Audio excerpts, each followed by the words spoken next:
जय हिंद दोस्तों, welcome to the exam toppers. स्वागत है आप सभी का हमारे द एग्ज़ाम टॉपर्स परिवार में।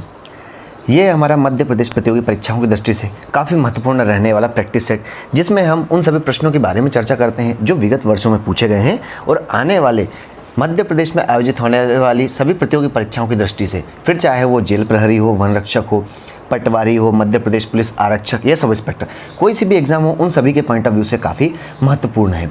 जरूरी नहीं है कि मध्य प्रदेश के पॉइंट ऑफ व्यू से ही हो, अन्य राज्यों में जो एग्ज़ाम होती हैं स्टेट लेवल की कोई सी भी हो या अपने नेशनल लेवल की, उनके लिए भी बहुत ही महत्वपूर्ण होते हैं। तो हम इन प्रश्नों के साथ साथ उनके डिटेल के साथ भी चर्चा करते हैं और उनसे जुड़े जितने भी फैक्ट हो सकते हैं उन सभी को भी कवर अप करते हैं, ताकि आपके इनसे रिलेटेड जितने भी प्रश्न आएँ वो सही हो जाएँ। तो आगे बढ़ने से पहले यदि आपने चैनल को सब्सक्राइब नहीं किया है तो सब्सक्राइब कर बेल आइकन को प्रेस कर लें, ताकि आपको लेटेस्ट वीडियोस के नोटिफिकेशन सबसे पहले मिल सके। तो हम शुरू करते हैं पहले प्रश्न से।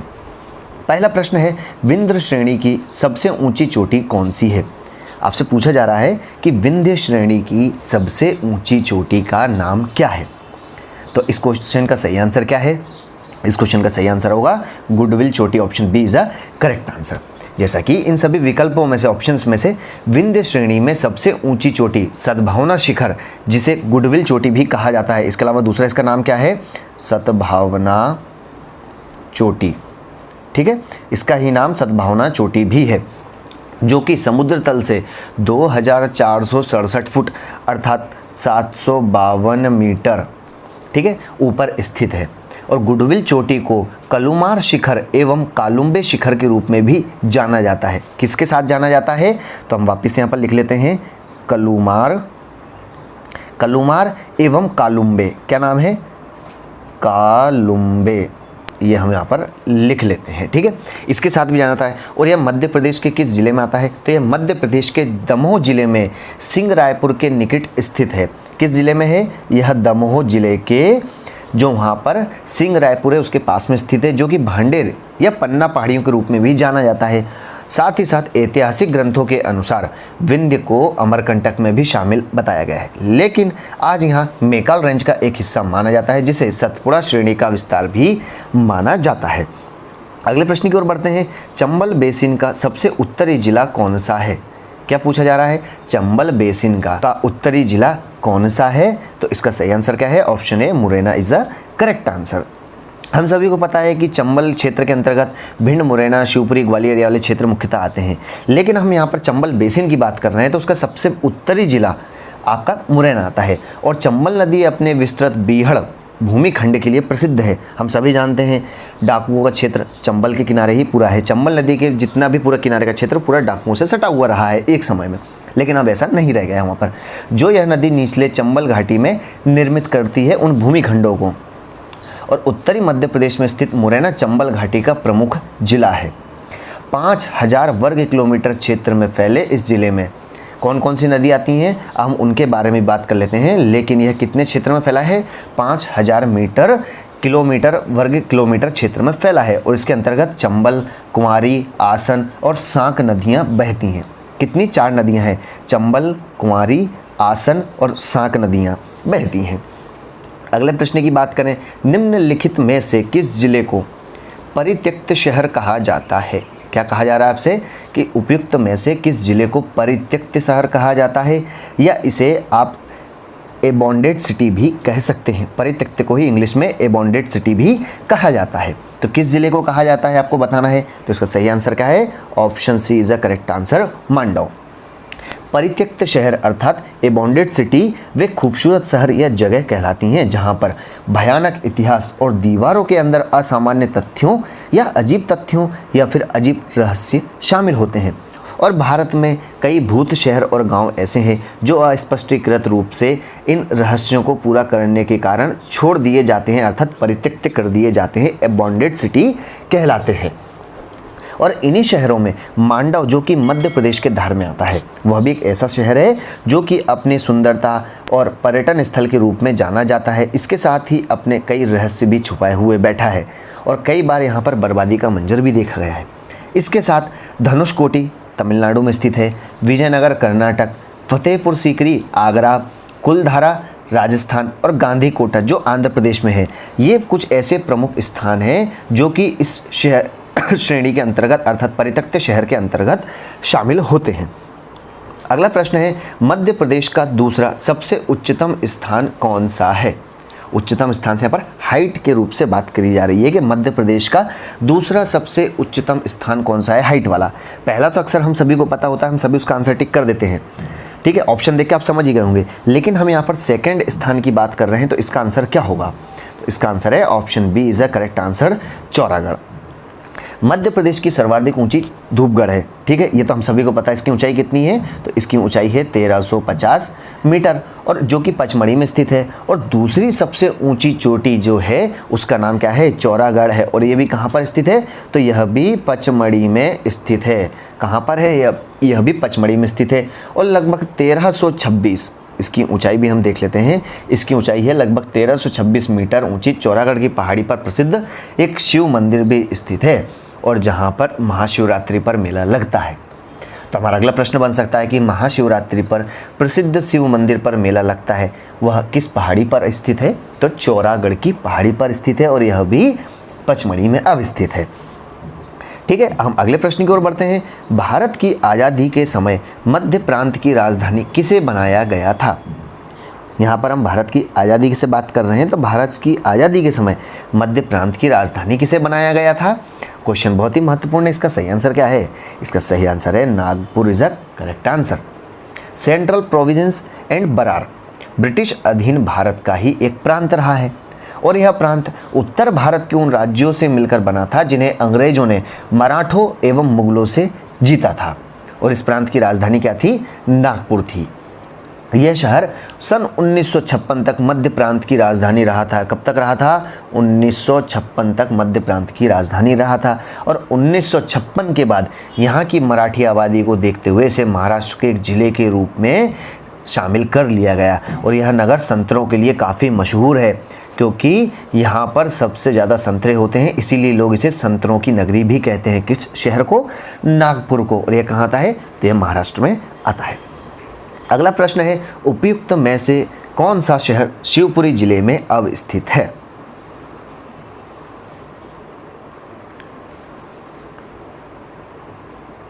तो इस प्रश्न का सही आंसर क्या होगा? आई होप कि आप सभी को पता है। क्या पूछा जा रहा है कि उपयुक्त में से कौन सा शहर शिवपुरी जिले में अवस्थित है? तो इस क्वेश्चन का सही आंसर क्या है? इसका सही आंसर है निम्न में से दोनों ही, या फिर दोनों ही शहर जो हैं वे शिवपुरी जिले में अवस्थित हैं। हम इसके बारे में और कैसे बात कर लेते हैं।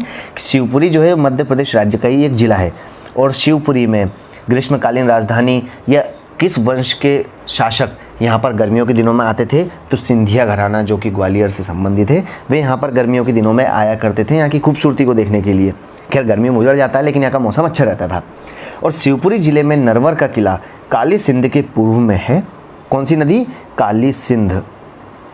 यहाँ पर हम लिख लेते हैं काली सिंध, जो कि शिवपुरी से करीब 41 किलोमीटर की दूरी पर है। और नरवर का किला है वह मध्ययुगीन समय का है, मध्ययुगीन काल का है। कौन सा? नरवर का किला जो है वह मध्ययुगीन काल का है। और कहाँ पर है? यह भी शिवपुरी के जिले में है।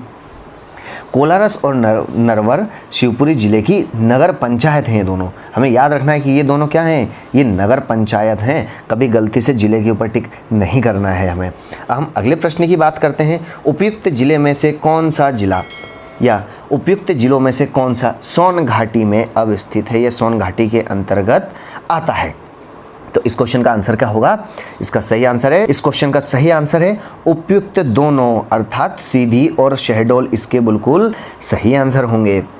हम सभी जानते हैं सीधी, सिंगरौली, शहडोल ये सब आपस के ही कनेक्टेड जिले हैं। तो जो सीधी जिला है वह मध्य प्रदेश के उत्तरी पूर्व छोर पर स्थित एक जिला है, और इसका मध्य प्रदेश में एक ऐतिहासिक दृष्टि से भी स्थान रहा है। सीधी जिले का प्राकृतिक, सांस्कृतिक और ऐतिहासिक महत्व भी है। सोन इस जिले की महत्वपूर्ण नदी है। कौन सी नदी है? सोन नदी। कहाँ की? सीधी की बहुत ही महत्वपूर्ण नदी है, और यह नदी प्राकृतिक संपदा से भरपूर है। कौन सी? सोन नदी। और शहडोल जिला मध्य प्रदेश के उत्तरी पूर्वी भाग में स्थित है, और यहाँ पर सोन और जोहिला दोनों नदियों का संगम स्थल है। कौन कौन सा? सोन प्लस जोहिला, ये दोनों नदियों का संगम स्थल कहाँ पर है? शहडोल में है। अगले प्रश्न की ओर बढ़ते हैं। बुंदेलखंड के पठार में निम्न में से कौन सा स्थान मौजूद है? क्या कहा जा रहा है आपसे कि बुंदेलखंड के पठार में निम्न में से कौन सा स्थान मौजूद है? तो इसका सही आंसर है option C, Shivpuri is a correct answer. जैसा कि इन सभी ऑप्शंस में शिवपुरी जिले का कुछ भाग बुंदेलखंड पठार के अंतर्गत आता है। और बुंदेलखंड का पठार मध्य प्रदेश के किन किन जिलों के अंतर्गत फैला हुआ है? तो इसमें आते हैं आपके टीकमगढ़, छतरपुर, दतिया, ग्वालियर, शिवपुरी। ये कुछ प्रमुख जिले हैं, इनका क्षेत्र बुंदेलखंड के पठार के अंतर्गत आता है। हालांकि शिवपुरी मुख्य रूप से मध्य भारत के पठार के अंतर्गत तो आता ही है, लेकिन उसका कुछ हिस्सा बुंदेलखंड के पठार में भी आता है। जबकि होशंगाबाद नर्मदा सोन घाटी किस पे आता है? नर्मदा सोन घाटी के अंतर्गत होशंगाबाद आता है। ठीक है, इसके बाद अगर हम बात करें सतपुड़ा मेकल श्रेणी के अंतर्गत आपका भोपाल आ जाता है, सांची आपका मालवा के पठार के अंतर्गत आ जाता है। तो ये कुछ स्थितियां हैं जो इसके अंतर्गत आती हैं। और रीवा किस में आता है? बघेलखंड के पठार में आता है। अगले प्रश्न की ओर बढ़ते हैं। हमारा अगला प्रश्न है, किस वर्ष बुरहानपुर जिला अस्तित्व में आया था, या किस वर्ष बुरहानपुर जिला को बनाया गया था? तो इसका सही आंसर क्या है? इसका सही आंसर है ऑप्शन डी, 2003 बिल्कुल सही आंसर है। हम सभी को पता है कि बुरहानपुर जिला कब बनाया था?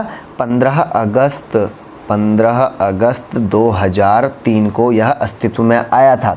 और यह किससे अलग करके बनाया गया था? तो यह पूर्वी निमाड़ के नाम से जाने वाले विख्यात खंडवा जिले से अलग करके बनाया गया था बुरहानपुर। और पूर्वी निमाड़ खंडवा को कहा जाता है, तो खरगोन को पश्चिमी निमाड़ कहा जाता है। ठीक है, खंडवा को मानधाता के नाम से जाना जाता है और महेश्वर कहाँ है? खरगोन में आता है।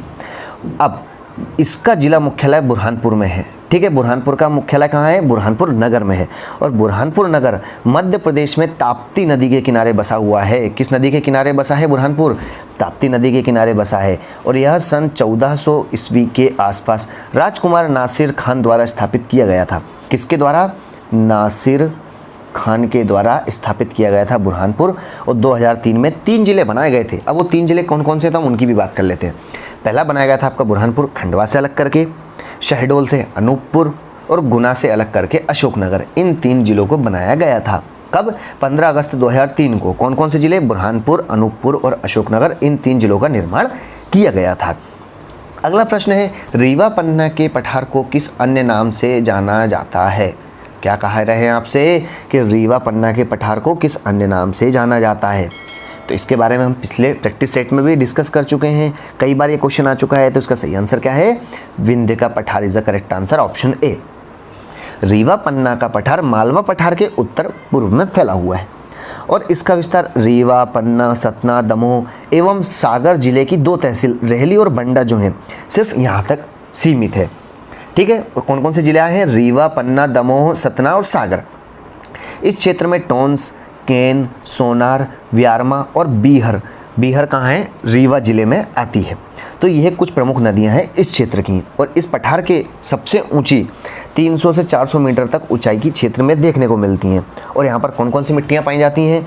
तो यहाँ पर आपकी बलुई, लाल और पीली, ये 3 मिट्टियाँ प्रमुख रूप से पाई जाती हैं। और इस क्षेत्र में सबसे महत्वपूर्ण खेती कौन सी होती है?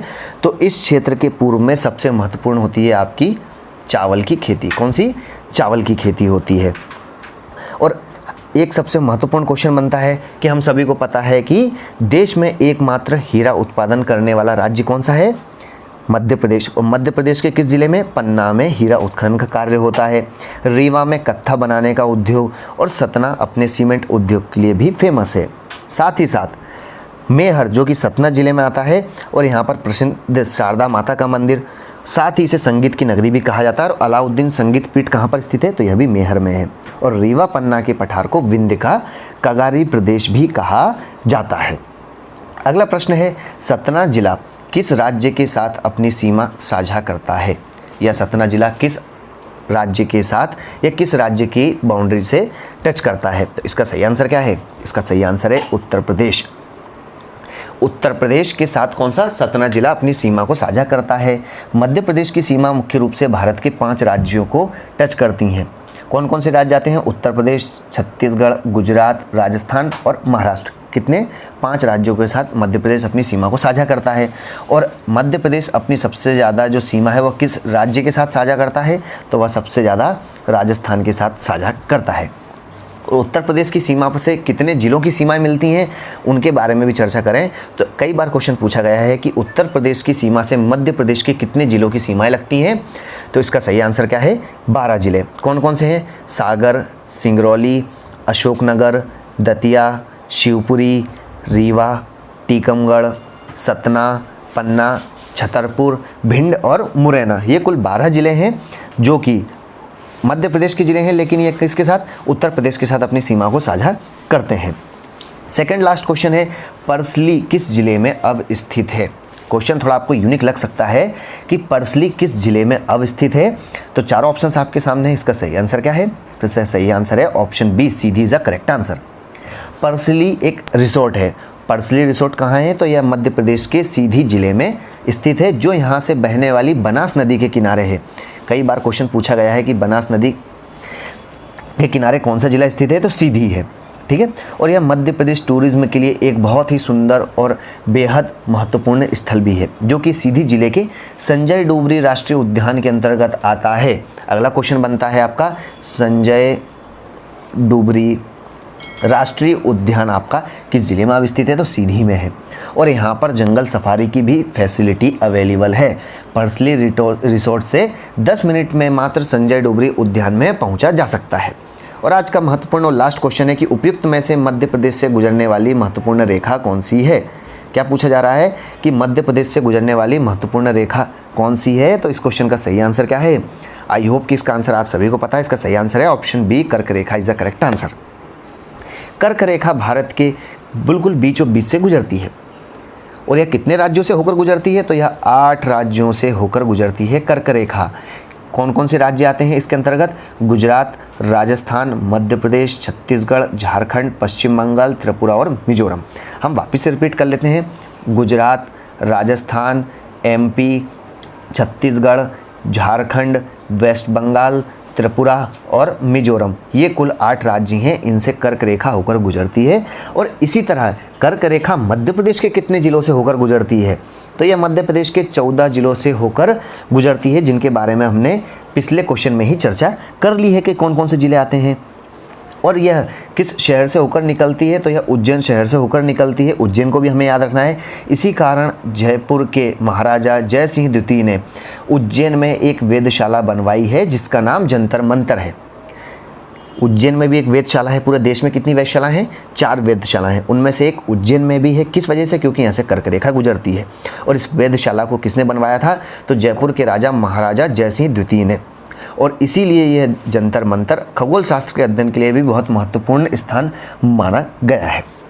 तो यह थी चर्चा आज के महत्वपूर्ण प्रश्नों के बारे में, जिनके बारे में हमने विस्तृत रूप से चर्चा करी। और उम्मीद है कि आपको ये क्वेश्चन सारे समझ में आ रहे होंगे। और अगर आपको ये वीडियो पसंद आए तो अपने दोस्तों के साथ इसे अधिक से अधिक शेयर करें। मिलते हैं नेक्स्ट वीडियो में, तब तक के लिए घर पर रहें, खुश रहें, स्वस्थ रहें। Thanks for watching. जय हिंद।